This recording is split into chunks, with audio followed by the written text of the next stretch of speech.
Lesbian, gay, and bisexual people are incarcerated at a rate 3 times higher than the general population.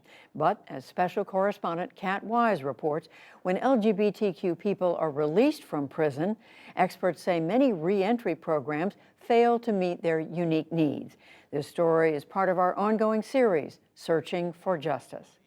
It's now called Doss House, but for T.J. King, visiting Doss House, an LGBTQ bar in Lincoln, Nebraska, is bittersweet.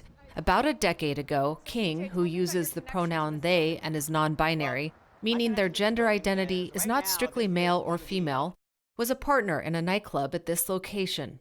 We were one of, I would say, maybe 3 or 4 black business owners that actually had a nightclub. However, that was a period in my life when things were about to spiral drastically out of control. I was in the throes of my addiction. In 2016, King pleaded guilty to possession of ecstasy and 2 counts of theft by deception, leading to a just over 4-year prison term. King had served time for other drug and fraud charges over the years, but this time they vowed to make a change once they were released. This time I'm like, look, you're going to be 50. You're going to be 50. You don't have a lot more chances. But King feared that a traditional reentry housing service, like a halfway house or temporary emergency shelter, would leave them vulnerable to harassment. I'm going to be in there with the same people that I was just in prison with. I don't want that. If you're somebody that is black, gay, and HIV positive in the prison system, it's just not cool. King's story is not unique. An estimated 1 in 12 people in prison identify as lesbian, gay, bisexual, or transgender. But experts and advocates say many reentry programs fail to meet their needs once they're released. Among the most vulnerable, trans women. Because I was transgender, I was policed in a different way. Jasmine Tasaki is an advocate for the trans community who grew up in Memphis, Tennessee. When I was young, there was no term called transgender or no term to really help me understand who I was. I can remember as early back as about 3 years old, seeing other little girls and seeing grown women and literally idolizing them, knowing that one day I would be beautiful and knowing that this is who I was, right? But I also had the awareness that whatever I felt about myself was considered to be wrong, was considered to be untrue, and was considered to be dangerous for other children. She was sexually assaulted as a child and later turned to sex work to make a living. It was a way for me to regain control over my life, over my sex life, but also over my life because sex had taken control over my life. As a child, you shouldn't have to go through that. Tasaki was jailed at least 14 times for charges related to sex work.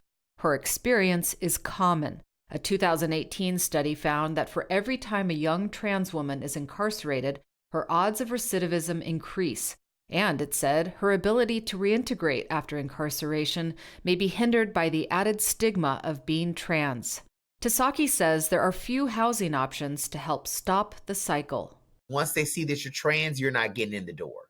Shelters are not letting trans people come in as themselves, and trans people should not be forced to go to one-gender shelters. Sociologist Joss Green studied reentry programs in San Francisco's Bay Area. No trans women that I formally interviewed or met in the course of my field research wanted to or felt safe in men's housing programs.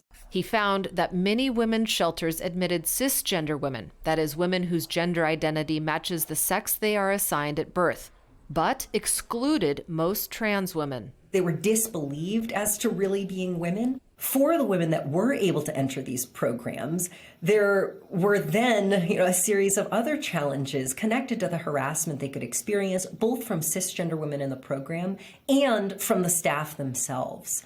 Back in Nebraska, King says this time coming out of prison was different. I knew it was going to be a safe space, and that was the thing that was most important to me. That safe space was this home on a quiet street in Omaha called Leiden House. It's a free housing and support program exclusively for formerly incarcerated LGBTQ people, run by Black and Pink, a national nonprofit. Founded in 2020, it was the brainchild of Black and Pink's former head, Dominique Morgan. King and Morgan were incarcerated together more than 20 years ago. Tell me about the first moments you walked in here. How did you feel? Coming from a space where I lived in a room probably about the size of this, with 6 other gentlemen, where I was able to go into a space where I was able to close the door to the bathroom, was wonderful. I was able to go upstairs and sleep on a bed with a comforter and a real pillow. I could just rest for a second. Just hearing you describe how important the rest was for you. Peace. Peace. And I think Lighten House, that's what Lighten House is for a lot of people. You'll notice that everybody will have their own individual bedroom. Andrew Aliman, a licensed social worker who helped launch Lighten House, says the home is designed to be affirming and comfortable. When they move in, we give them a little welcome pack. And so in the welcome pack, there's like fuzzy slippers, socks, a journal that they can write in. Little things to welcome them and just say, this is your place. We want you to be here. We welcome you here. On top of covering groceries and utilities, Black and Pink provides personalized services to ease the reentry process, like helping residents apply for jobs, yoga and mindfulness sessions to cope with trauma, cooking and budgeting classes, and helping residents navigate the healthcare system. That could be mental health care access. That could be access to hormone therapy or just gender-affirming care in general. We try to keep a list of, providers that we know are informed and affirming of LGBTQ individuals. And it's the same for people living with HIV. 10 people, including 8 trans women, have lived in Lighten House.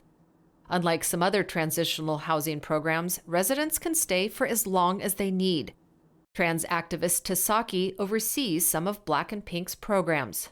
It is a space for LGBTQIA people to come after they are released and not only have a safe place to live, but this is a place for them to thrive and experience joy. But she says the help Lighten House provides is too rare. It is the only residential reentry program in the Midwest that primarily serves trans people, and only 3 residents can live there at a time. If I had Lighten, I know that I would have been able to make better choices, but also I would have felt seen. But we want to have spaces for people where they are welcome and where they are celebrated. King says staying at Lighten House for more than a year gave them the opportunity to find their calling. Right. Today, they work at the Nebraska AIDS Project, the only community-based AIDS service organization in the state. King aims to give clients hope, something King says they needed when they were diagnosed with HIV in 1993. I never, ever, ever want anybody to ever feel the way that I felt when I got my result. My main goal is making sure that the diagnosis that I have just given you is life-altering, but it's not life-ending. King now lives in their own apartment and has been sober for more than 5 years. Where do you think you would be today if you hadn't found Lighten House? Had it not been for Lighten House, a lot of things would have probably turned out different for me. I say that because for me, I owe a lot to Lighten House. I owe a lot to them. With the help of a supportive landing place, King is leading a life they couldn't have imagined just a few years ago. For the PBS NewsHour, I'm Kat Wise in Omaha, Nebraska.